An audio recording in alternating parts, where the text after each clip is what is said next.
শিরদাঁড়া সোজা করার কথা এখন বারবার শোনা যাচ্ছে।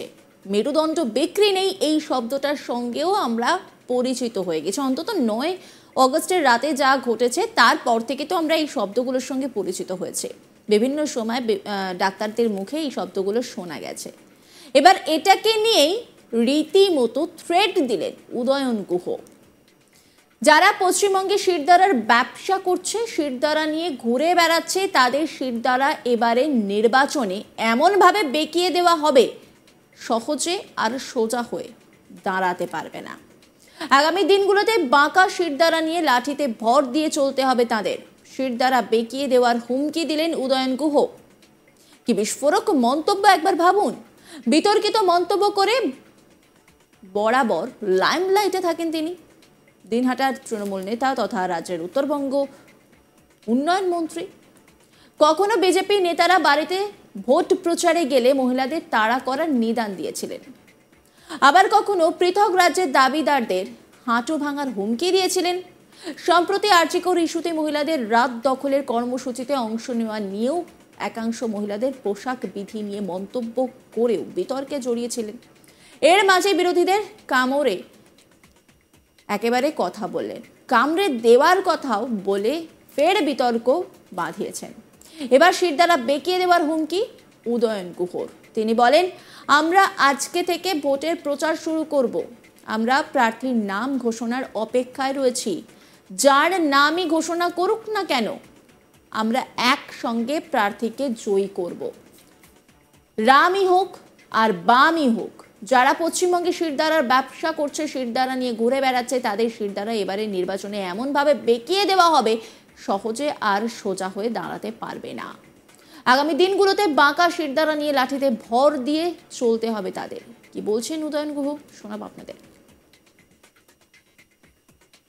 আমরা আজকের থেকে ভোটের প্রচার সরকারিভাবে শুরু করব। আমরা অপেক্ষা করে আছি আমাদের নেত্রী, তিনি আমাদের প্রার্থীর নাম ঘোষণা করবেন। যে প্রার্থীর নামই তিনি ঘোষণা করুন না কেন, আমরা জেলা পার্টি আমরা ঐক্যবদ্ধভাবে সবাই, একেবারে ইউনিট থেকে ওপর পর্যন্ত সবাই ঐক্যবদ্ধভাবে কাঁধে কাঁধ মিলিয়ে সেই প্রার্থীকে জয়ী করা, শুধু জয়ী করা না, যাতে আমি যখন উপনির্বাচনে দাঁড়িয়েছিলাম তখন 1000 ভোটের জন্য অল ইন্ডিয়া রেকর্ড করতে পারিনি। এবার ওটাকে টপকে আমরা অল ইন্ডিয়া রেকর্ড করব বলে আশা করছি। যারা পশ্চিমবাংলায়, সে রামই হোক বামই হোক বা অন্য কোনো রাজনৈতিক দলই হোক, যারা পশ্চিমবাংলায় শিরদাঁড়ার ব্যবসা করছেন, শিরদাঁড়া নিয়ে নতুন একটা বিয়ে ডাক দিয়েছেন, শিরদাঁড়া নিয়ে ঘুরে বেড়াচ্ছেন, তাদের শিরদাঁড়া এবারের নির্বাচনে এমনভাবে বেঁকিয়ে দেওয়া হবে যে সহজে আর সোজা হয়ে দাঁড়াতে পারবেন না। ওই বাঁকা শিরদাঁড়া নিয়েই তাদের লাঠিতে ভর দিয়ে চলতে হবে আগামী। এর আগেও তিনি এই ধরনের কথা বলে বিতর্কে জড়িয়েছিলেন। দিন কয়েক আগে তিনি বলেছিলেন, আমরা কোনো অজুহাত মানতে চাই না, রবীন্দ্রনাথের নোবেলের মতো এই কেসটা দেখতে চাই না, রবীন্দ্রনাথের নোবেলের মতো এই কেসটা দেখতে চাই না, আমরা তিলোত্তমার দোষীদের চরম শাস্তি চাই। কি বলেছিলেন সেই সময়, শোনাব আপনাদের। নির্দেশে কোর্টের তত্ত্বাবধানে এই তদন্ত যখন সিবিআই করছে, পুরো দায় সিবিআই। সিবিআই কেউ বলবার চেষ্টা করছে সিবিআই নাকি ঠিক মতন প্রমাণ পাচ্ছে না, প্রমাণ লোপাট করে দেওয়া হচ্ছে। প্রমাণ লোপাট করা হলে যারা প্রমাণ লোপাট করা হচ্ছে তাদেরকে গ্রেপ্তার করুক। এগুলো কি প্রমাণ লোপাট করা হচ্ছে বলে হাত ধুয়ে বসে রাখবো? আইনে আছে তো যে এই রকম যদি অপরাধ হয়, যদি কেউ প্রমাণ লোপাট করে, যে দোষী, যে প্রমাণ লোপাট করবে সেও দোষী, যে এইকে লুকোবার চেষ্টা করবে সেও দোষী। তা কাজেই যাকে দোষী মনে করবে সিবিআই, সে যেই হোক না কেন, তাকে অবিলম্বে গ্রেপ্তার করে তার শাস্তির বন্দোবস্ত করুক। আমরা এটাই শুনতে চাই।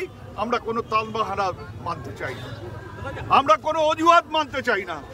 আমরা অন্যান্য কেসের মতো, রবীন্দ্রনাথের নোবেলের মতন এই কেসটাও দেখতে চাই না। আমরা তিলোত্তমার যারা যারা তাদের বিচার চাই, তাদের শাস্তি চাই। তিনি আরো বলেছিলেন, সিবিআই এখনো কাউকে গ্রেপ্তার করতে পারেনি। মন্ত্রীর অভিযোগ, সিবিআই নামতা শেখেনি, অঙ্ক শেখেনি। 1 থেকে এখনো 2 করতে পারেনি। সিবিআই রবীন্দ্রনাথ ঠাকুরের নোবেল উদ্ধার করতে পারেনি। ওদের কাছে গাদা গাদা মামলা পড়ে থাকে। কি বলছেন উদয়ন গুহ, শোনাব আপনাদের। আপনাদের জন্য শুধু ওই রাতের অন্ধকারটুকুই থাকবে, দিনের আলো আপনারা দেখতে পারবেন না, দিনের আলো আপনাদের জন্য থাকবে না। আমাদের একটাই দাবি, রাজ্য সরকারের উপর যারা ভরসা রাখেননি, রাজ্য পুলিশের উপর যারা ভরসা রাখেনি, ঘটনার 24 ঘন্টার মধ্যে রাজ্য পুলিশ একজনকে গ্রেপ্তার করেছে, কিন্তু আজ 11 দিন হয়ে গেল এই মামলা সিবিআই এর হাতে গেছে, 1 থেকে আর 2 হয়নি। সিবিআই নাম তো শেখেনি, সিবিআই অঙ্ক শেখেনি, ওরা 1 কে আর 2 করতে পারে না, ওরা রবীন্দ্রনাথের নোবেল উদ্ধার করতে পারে না, ওদের কাছে গাদা গাদা মামলা পড়ে থাকে, ওরা কেন্দ্রীয় মন্ত্রীদের ইশারায় চলে, ওরা তোতা পাখি, কেন্দ্রীয় নেতারা যা শিখিয়ে দেবে তার বাইরে ওদের কিছু করার ক্ষমতা নেই। ওরা এই তদন্তকে ধীরে ধীরে চালিয়ে নিয়ে এখানে বিজেপি সিপিএমদের সুযোগ করে দিতে চায় আন্দোলনকে আরো জোরদার করবার, আন্দোলনকে গ্রামে গঞ্জে পৌঁছে দেবার। গ্রামের মানুষের আন্দোলন কাকে বলে, গ্রামের মানুষ কিভাবে মমতা বন্দ্যোপাধ্যায়ের পাশে আছেন, আজকে কুচবিহারের এই মহাসমাবেশ সেটাকে প্রদান করে দিয়েছে। আমার বক্তব্য খুব সংক্ষিপ্ত বক্তব্য। আমরা শুধু এক কথা বলি, কোন কোন চ্যানেল কখনো 1 ঘন্টা, কখনো 24 ঘন্টা বিভিন্ন রকম আলোচনা করে ওই একই তোতা পাখিদের, একই কাকাতুয়াদের রোজ সন্ধ্যাবেলা সাজিয়ে গুছিয়ে বসিয়ে মমতা বন্দ্যোপাধ্যায়ের সমালোচনা করেন। তারা কেউ কেউ বলেন সিবিআই নাকি ঠিক মতন তথ্য পাচ্ছে না, তথ্য আটকে দেওয়া হয়েছে, তথ্য নষ্ট করে দেওয়া হয়েছে, তাই সিবিআই তদন্ত করতে পারছে না। আমার বক্তব্য পরিষ্কার, এই তদন্ত সিবিআই করছে হাইকোর্টের নির্দেশ অনুযায়ী, হাইকোর্টের তত্ত্বাবধানে। যদি সিবিআই মনে করে রাজ্য সরকার সহযোগিতা করছে না, রাজ্য পুলিশ সহযোগিতা করছে না, পরিষ্কার করে হাইকোর্টে দাঁড়িয়ে বলুন যে বিরোধ আমাদের রাজ্য সরকার সহযোগিতা করছে না, রাজ্য পুলিশ সহযোগিতা করছে না, আমরা এই তদন্ত চালিয়ে নিয়ে যেতে পারবো না।